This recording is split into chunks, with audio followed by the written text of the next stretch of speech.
Oh, we're all the way live. Oh, We they took a doing top of the station break, and we are back. This is Hood Research, and you are tuned into Feedback, a positive image production by Hood Research.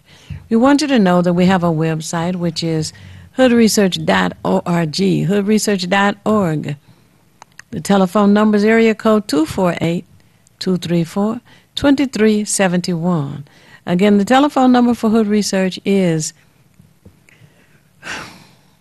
248-234-2371. I just want to make sure you all had enough time to pen and paper, as the video always says, because there are always things that you can write down when you tune into Feedback. We want you to follow us on Twitter. Also, we want you to follow us on Facebook, because I know you have some things that you want to share. So you can call in right here, right now, 868-4336. That's 313-868-4336. Or you can comment on Twitter. You can comment on Facebook. That's Hood Research. Thank you so much for tuning in. Now, the presidential forum, presidential election forum, Democratic presidential election forum, right? Mm-hmm. Is going to be this coming Sunday, which is October the 20th. Give us some information about that, Tawana. Okay, the phone number that you can contact, 877-507-7794. Okay, again. The phone number is 877-507-7794. And if you go to MichiganWelfareRights.org, you can sign in up under Michigan Welfare Rights. Hood Research.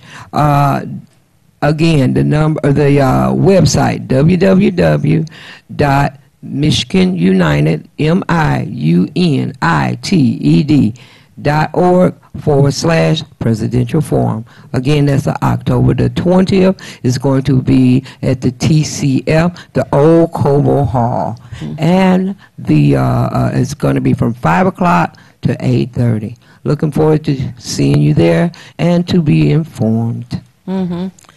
And it's good to have that phone number, because I know that a number of the members of our community don't have access to a computer, or they have a computer that's in the box in the corner in the dark, where your loved one has given you a computer, but you say, oh, I don't know anything about that. So you leave it in the box and you stick it over in the corner in the dark.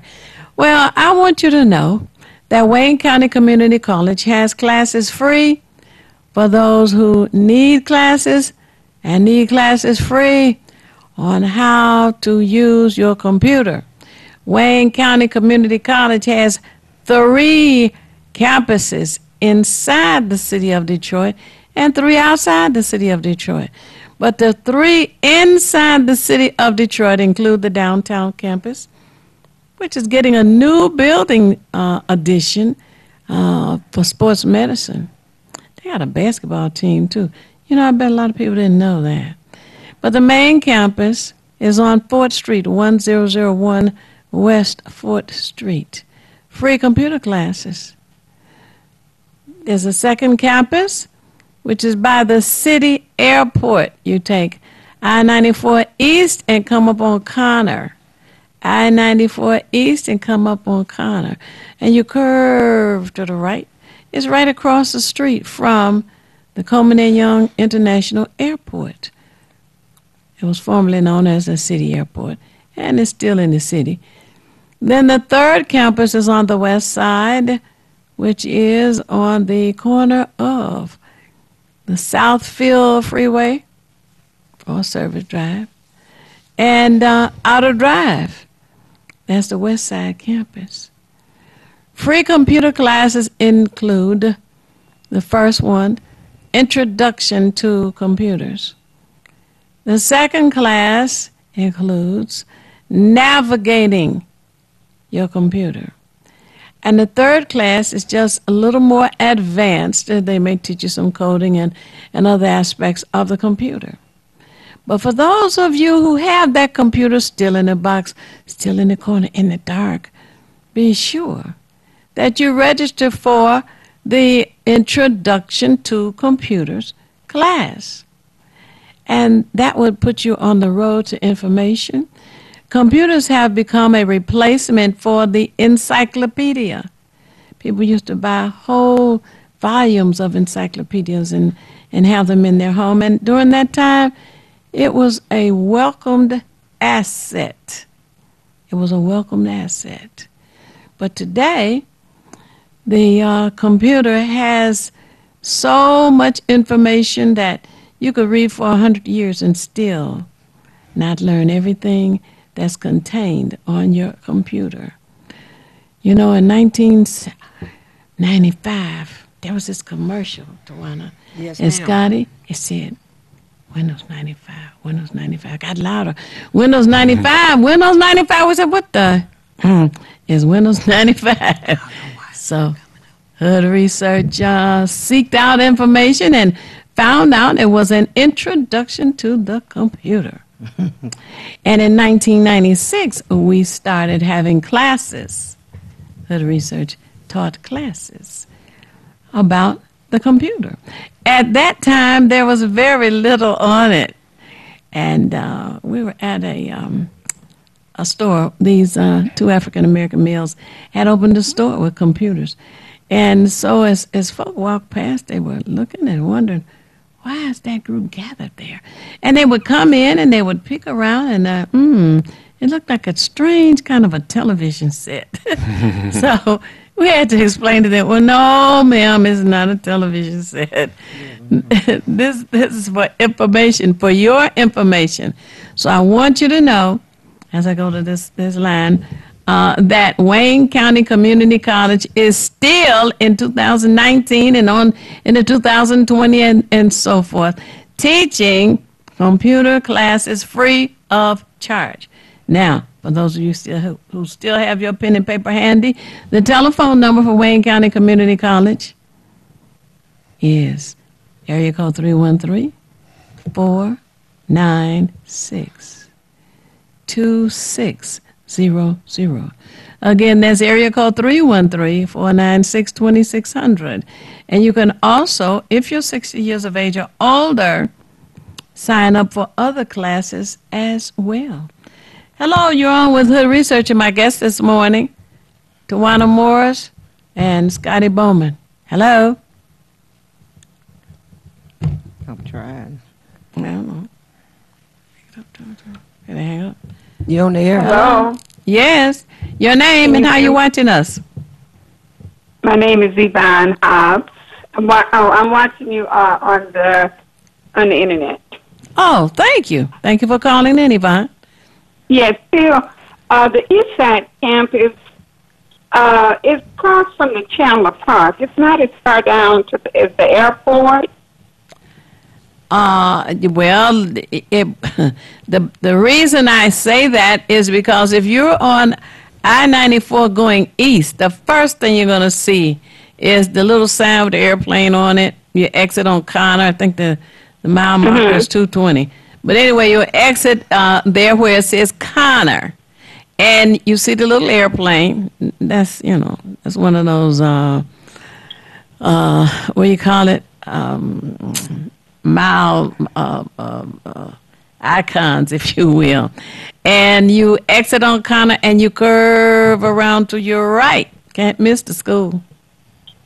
Okay, all right. But I live, my son lives in the area, and when I'm over there, I notice right there near the Chandler Park area. So I was just trying to give a little more direction. Well, are you familiar with the Samaritan Center? Yes, I am. Okay, so if you're coming, it would be west, I guess.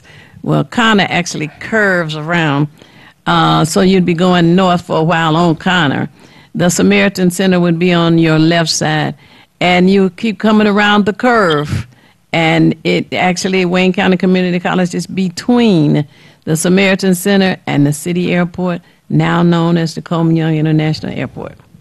Does that help? All right, thank you. Does that help you? Yes, Okay. thank you. You're welcome. It's in my neighborhood, and actually I've taught at that campus. And so if you're going west of 94, one thing to remember is simply that when you exit, you would be going, if you're going eastbound, if you're coming from downtown pointed toward the suburbs, that you would be exiting to the right. To in other words, you continue to the right And instead of doing a turnaround to go the other way. Yeah, you curve. Yeah. And that campus would be, it's right there. It's right off I-94. It's big, you know, huge structure. Oh, and there's an event happening at that campus. I think I'll point out for the residents of District 4, you know, who for whom I've gotten that community advisory council going with the petitioning effort. There is something called State of the District happening on October 28th at that campus, at the Eastern Campus, and it starts at 7:30 p.m. And it's hosted by the representative of that district, Councilman Andre Spivey, and there's going to be information about what's happening in the district at that meeting. I'm hoping that this effort, you know, the Community Advisory Council will be among the topics, but there will be a variety of other topics. I know that part for sure. Well, let's hope they talk about the census. You think they will? Well, they should, because that's, you know, one thing is for our representation in Congress, the census depends on higher numbers. And, you know, one thing I did encounter, and this is another thing that, you know, you learn going door to door, is how people respond, and you don't necessarily get this another way, is a lot of people are distrustful. Yeah. And often justifiably so, because there probably have been a lot of people doing scams in the guise of doing proper petitioning efforts. And I'm thinking that the people doing the census are going to run into similar things, where people aren't going to answer the door. And if they do, they're not going to want to talk to anyone, put their name on anything. That I did encounter a lot of people who said, you know what, like, I agree with you, but it sounds like a really good idea, but I'm not going to sign that because I'm not going to put my name on anything because I'm just not sure where it's going to go. Well, let me say this. The information for the census, first of all, is private. It is private. And secondly, it is for each individual an asset of $18,000. And that money is sent to the city of Detroit. So the more we count in the census, the higher the allotment of money to the city of Detroit. Now, number one, my understanding is you're going to receive mail asking you about the census information to send back. You're going to receive mail. If you do not respond by mail, okay, then you will receive a phone call, okay? If there's no response to the phone call, then people will come to the door. Now, I understand that there are people who are afraid that if they give information, oh, God, I owe a friend of the court. I owe a friend of the court, and they're going to come and get me. They are not going to come and get you, because the federal government is interested in the number of citizens in this country so that they can send the allotment based on those numbers to the city that is supposed to receive it. So you're doing everybody a favor by giving the information. No one is to ask you about your private information. Your social security number will never be asked for. If somebody asks that, you can call 911. You never give your social security number to anybody. Correct. Right. So the information is important to make more money come into the community. We need to have our roads fixed. We need to have our traffic lights working. And the power seems to go out around here too often. And we need to have more police officers from our community patrolling in our community, because, as you all know, I am, and Hood Research is against facial recognition. So the census, I hope that they will talk about that at the State of the District meeting, which is again on October what? October 28th. It's a Okay. Monday at the Eastern Campus of Wayne County Community College at 7:30 p.m. Okay. Also, a good thing is when you call in and give your information, they're only going to ask 10 questions. They're not going to be personal and private. This information, the government really know where everybody's at, but we need you to confirm.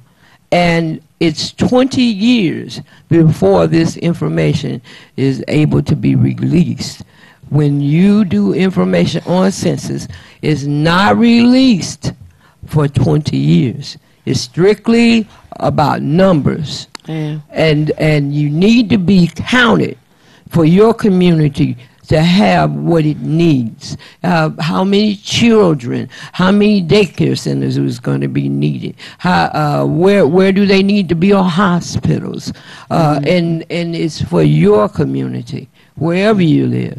Oh, yeah. I don't believe they can even ask citizenship, because I think that was one thing that people were worried that some people might be nervous about answering questions regarding citizenship. I don't know the new census, but it might be up under the new census. But the old census, I was there for the last census, and they did ask that. But the fact that the privacy part in the 20 years privacy part. I think it's longer than that, but the need, whether they're a citizen or not, they still would use, if they're driving, they use our roads, you know. Right. You know, they still, if there's a medical emergency, they would still be using medical assistance. So regardless of what citizenship is, Right. the money that comes from the federal government is to provide for the needs and services for the people who are living in this country. We have workers who are on a work visa. They're not citizens, but they still will be using the services. Facilities, right. Oh, absolutely. And yeah. they need it. They need the facilities. They need the service, just like we need the service. They're here. Yeah. And So we it have need a to be number of workers who come here. You know, it's this. Okay, hold just a moment. It's disgusting to me that is so much negative attention paid to south of the border, the borderline, and the president wanted to have alligators put in the water, snakes put in the water, and just shoot them in the leg. I mean, just, oh God, just psychopathic stuff. 45. But anyway. That's something that has not been done, but the workers for the federal government were afraid not to even check into the cost for something as stupid as that. But anyway, we have somebody on the line, and then I want to talk about the Canadians. Don't let me forget that. Hello, you're on the line. Your name and how you listening to us? Really, happy Monday. Oh, happy Monday to you, and thank you so much for being a part of our overcapacity crowd this past Saturday. And that's the only place to get real information. And what? That's where you can get some real information. Oh, yes. Well, thank you so much for that. And we had an overabundance of information as well as crowd Saturday. But I want to thank everybody who was there. I mean, there were folks was standing room only. So that was good. And thank you again for covering. Anything else? Yes, I would like the 877 number of the 87. Can you repeat that? Say that again, McLeod. Yes, I was calling to get information and the phone number to the event coming up Sunday. Oh, for the presidential election, yes. 877-507-7794. Okay, thanks. Okay. Mm-hmm. Thank you for calling. Okay. Now, the thing I wanted to share about the Canadians, when you talk about people who don't live here, every day, and you can go down to the tunnel yourself, You can go to the bridge yourself and look at the number of Canadians who are coming into this city, this and state, working. these United States, for the purpose of making an income, which on the return to Canada gives them an automatic raise. Now, there is a different exchange rate now, and the exchange rate may be lower. I don't call every day to find out what the exchange rate is. However, I do know that in the past, it has been $1.50 in Canadian for every American dollar they earn. And for every one of them who works over here, you say, well, we got people here looking for jobs. Do they care? Has anybody ever complained about the Canadians coming over here to work? They don't even think about it. But you need to start thinking about it. Because your jobs are being given to Canadians. I shouldn't say your jobs. I should say the jobs that are available for those here to apply for. How about that? And I often wonder sometimes, do we have any Canadians on the police department? Something to think about. Anyway. Well, you mentioned the southern border earlier, and one thing special about Detroit is Canada is on our southern border. Oh, that is right. That is. Except this. Canada, you have to say it clear now. Canada is south of Detroit. Yep, Windsor is anyway. South of Detroit. That's right. That's right. Windsor, south of Detroit. That's strange, but it's true. It's very true. So now, for the presidential forum, it will be this coming Sunday, the 20th of October, at the former Cobo Hall, now called TCF Bank Convention Hall or something like that. And the time is 10:24. Right now. Not the time in the studio. The time for the presidential forum is 5 o'clock. 5 o'clock to 8:30. And please call in. Call the number, do the website, make sure we're there. Make sure the urban community is there because the rural community is going to be there. So it's important for us to be represented and make our voices is heard. And the number again? The number again is 877-507-7794. Okay. That is something good that is taking place that we need to know about and we need to participate in.